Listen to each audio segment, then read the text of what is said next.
আসসালামু আলাইকুম, স্বাগতম জানাচ্ছি বিবিসি নিউজ আন্তর্জাতিক সংবাদে। শুরুতেই সংবাদ শিরোনাম, এরপর বিস্তারিত। যৌন অপরাধী এপস্টেইনের নতুন নথি, আছে ট্রাম্প, মাস্ক, বিল গেটসের তথ্য। মার্কিন যুদ্ধজাহাজের কাছে নৌমহড়ার ঘোষণা ইরানের। কিউবায় জরুরি অবস্থা ঘোষণা। পাকিস্তানে সেনাবাহিনীর অভিযানে নিহত ৪১ জন। দর্শক, এতক্ষণ শুনছিলেন সংবাদ শিরোনাম। এখন বিস্তারিত। আপনি যদি ইসরায়েলের ধ্বংস চান এবং মুসলিমদের পাশে থাকেন, তাহলে ভিডিওতে লাইক করে চ্যানেলটি অবশ্যই সাবস্ক্রাইব করে দিবেন এবং আপনার মূল্যবান মতামত অবশ্যই কমেন্টে লিখে জানিয়ে দিবেন। এখন বিস্তারিত। যৌন অপরাধী এপস্টেইনের নতুন নথি, আছে ট্রাম্প, মাস্ক, বিল গেটসের তথ্য।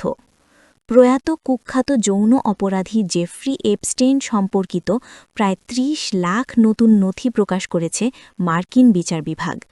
একই সঙ্গে প্রকাশ করা হয়েছে প্রায় ১,৮০,০০০ ছবি ও ২,০০০ ভিডিও।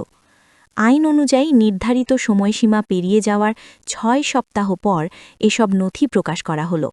গত বছর যুক্তরাষ্ট্রের প্রেসিডেন্ট ডোনাল্ড ট্রাম্প স্বাক্ষরিত একটি আইনে এপস্টেইন সংক্রান্ত সব নথি প্রকাশ বাধ্যতামূলক করা হয়।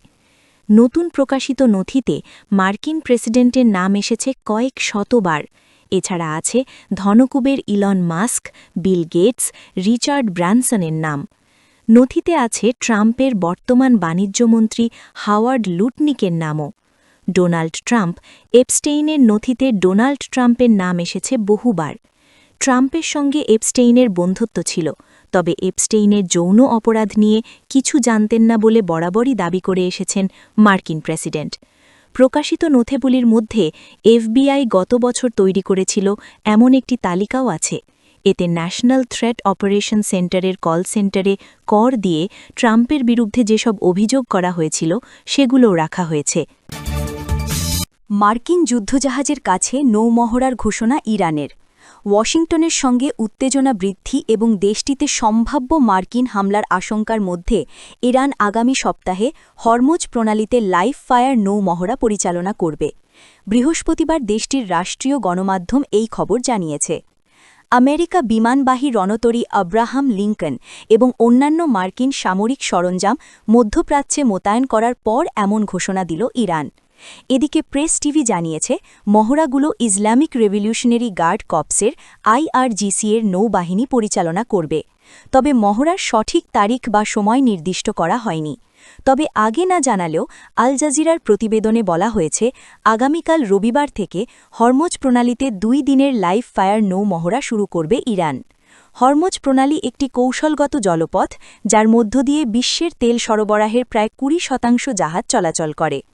মার্কিন প্রেসিডেন্ট ডোনাল্ড ট্রাম্পের ইরানের দিকে বিশাল নৌবাহিনী পাঠিয়েছে। এছাড়া তেহরানকে আলোচনার টেবিলে আসার আহ্বানও জানানো হয়েছে। কিউবায় জরুরি অবস্থা ঘোষণা।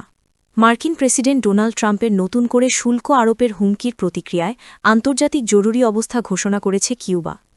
দেশটির পররাষ্ট্রমন্ত্রী ব্রুনো রদ্রিগেজ পারিলা স্থানীয় সময় শুক্রবার ৩০ জানুয়ারি সামাজিক মাধ্যম এক্সে দেওয়া এক পোস্টে এ তথ্য নিশ্চিত করেন। পোস্টে তিনি লেখেন, আন্তর্জাতিক সম্প্রদায়ের সংহতির পরও মার্কিন প্রশাসন বর্তমান পরিস্থিতিতে অস্বাভাবিক হুমকি দিয়ে আসছে, যা মার্কিন কিউবা বিরোধী নব্য ফ্যাসিবাদী ডানপন্থীদের উস্কানিতে হচ্ছে। তিনি আরও লেখেন, এই হুমকি কেবল সব দেশের জাতীয় নিরাপত্তা এবং পররাষ্ট্র নীতিকেই নয়, বরং আন্তর্জাতিক শান্তি ও নিরাপত্তাকেও বিপন্ন করে আসছে। সেই সঙ্গে পারমাণবিক হুমকি এবং জলবায়ু পরিবর্তনের মুখে মানবতার অস্তিত্বকেও বিপন্ন করবে। এর আগে বৃহস্পতিবার কমিউনিস্ট শাসিত কিউবার ওপর অর্থনৈতিক চাপ আরও বাড়াতে কঠোর পদক্ষেপের ঘোষণা দিয়েছেন যুক্তরাষ্ট্রের প্রেসিডেন্ট ডোনাল্ড ট্রাম্প। তিনি হোয়াইট হাউসে এক নির্বাহী আদেশে সই করে হুঁশিয়ারি দিয়েছেন, যেসব দেশ কিউবাকে জ্বালানি তেল সরবরাহ করবে সেসব দেশ থেকে যুক্তরাষ্ট্রে আমদানিকৃত পণ্যের ওপর অতিরিক্ত শুল্ক আরোপ করা হবে। পাকিস্তানের সেনাবাহিনীর অভিযানে নিহত ৪১।